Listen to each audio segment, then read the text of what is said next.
Hi, so I just wanted to put a little video together for all those people who are going to exchange and just some tips from my own personal experience on things that you should pack and what to bring and what not to bring. So I have a little list here on my phone and I hope this is useful for you.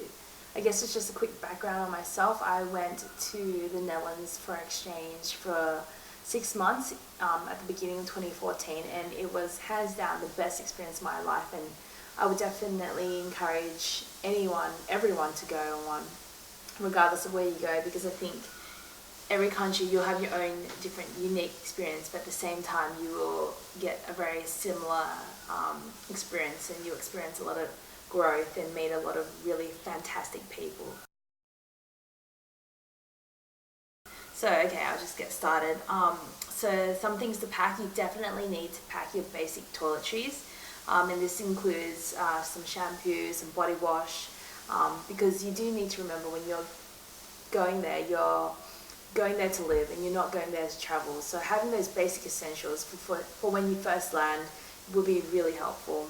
I would definitely recommend that you pack a backpack, because this is going to be so helpful for you in terms of going to school, and when you're traveling. So you don't realize, but I think a lot of people, for myself especially, going to Europe, travel was a really big part. And I traveled, quite extensively throughout Europe during my exchange, and a backpack was just, invaluable.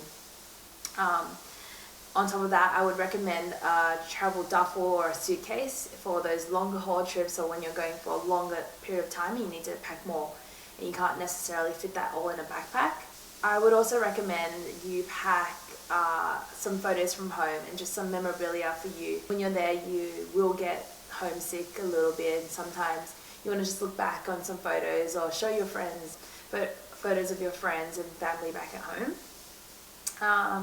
Another thing I would definitely recommend is a good camera. So this could be your phone if you have, I think the iPhones are pretty good. You don't really need anything extra. But if you do, then pack a good digital camera with a memory card, because you will be taking a lot of photos, or well, at least I know I did. I would also recommend, this is a huge tip, but I'm from Australia, and in Australia our adapters are different to everywhere else in the world. So what I would recommend, rather than bring multiple single adapters, is to bring one or two adapters that are universal, so you can plug them in anywhere you go, whether it be the UK to Asia, parts of Europe, and on top of that, bring a power board full of just Australian plugs, because this will help you for all your electronics that you bring from home. Another one I would recommend, and I didn't think about this at the time, is that to pack clothing for both seasons. So when you go there, it'll be winter or it'll be summer, and by the time you leave, it'll be the opposite. So I think it's really good to just have a few outfits handy, so that you're ready for the seasons. And of course, you'll buy things when you're there and along the way, but necessarily have the right clothing for that weather at the time. So having one or two pieces would be really handy, and will save you some money from having to buy everything from scratch.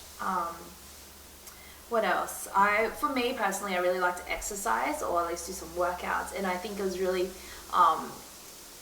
really important just to bring one pair of trainers or some workout outfits that you have while you're there. Of course, you might buy some when you're there, but having a pair of trainers when you're already there and a workout outfit, you can just hit the ground running, and so you're not frantically going and looking for things. What I would also recommend is that you remember that you're going there to live and to study, and that you're not going for holiday. So do bring some stationery with you. Bring an exam watch. That's something that I forgot to bring, just a wristwatch, and so that way you don't need to buy it when you're there. Have photocopies of essential documents. I think this includes your passports, photocopies of your visas, your birth certificates. So something that happened to me was I forgot to bring my birth certificate for some registrations for when I was in the Netherlands. And so I had my sister frantically search for it throughout my house, because I thought I would be exported, and then had to express ship it to me. So have that all ready, and you'll avoid all those stressful moments. Okay.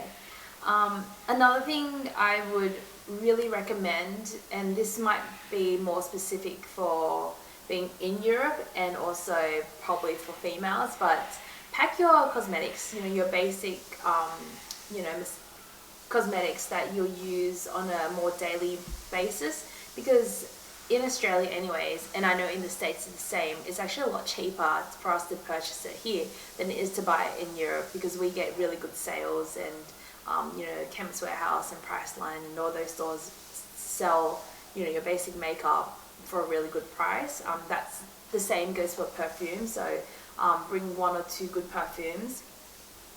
For outfits, so when you're in exchange, you will be studying, but you'll also be partying a lot. Well, at least I know, in moderation, but you'll be going to at least a few parties, especially as you're trying to make new friends and really integrate yourself with all the people that's there.